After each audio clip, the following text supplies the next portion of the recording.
Puttur bypass ರಸ್ತೆಯ ತೆಂಕಿಲ ನೂಜಿ ಎಂಬಲ್ಲಿ ಕಾರ್ಯಾಚರಿಸುತ್ತಿರುವ Manjunath ಮಾಲಕತ್ವದ Pavan enterprises ಕಚೇರಿ ಮತ್ತು ಗೋದಾಮಿಗೆ ಆಕಸ್ಮಿಕ ಬೆಂಕಿ ತಗುಲಿ ಸುಮಾರು 2 ಲಕ್ಷಕ್ಕೂ ಮಿಕ್ಕಿ ನಷ್ಟ ಸಂಭವಿಸಿದೆ.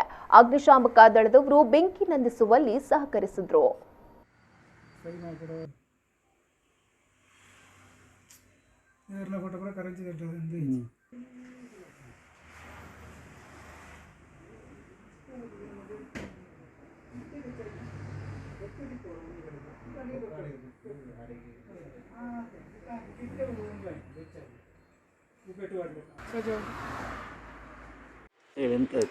ನಾನು ಎಂದಿನಂತೆ ಸಂಜೆ 6 ಗಂಟೆಗೆ ನನ್ನ ಆಫೀಸ್ ಕ್ಲೋಸ್ ಮಾಡಿ ಹೋಗಿದ್ದೇನೆ. ಇವತ್ತು ಬೆಳಿಗ್ಗೆ 9 ಗಂಟೆಗೆ ಬಂದು ಓಪನ್ ಮಾಡುವಾಗ ಹೀಗಾಗಿ ನೋಡಿದ್ದೇನೆ. ಅದಕ್ಕೆ ಗೊತ್ತಿಲ್ಲ, ಎಲ್ಲ ಕಂಪ್ಲೀಟ್ ಪೂರ್ತಿ ನಾಶ ಆಗಿ ಹೋಗಿತ್ತು.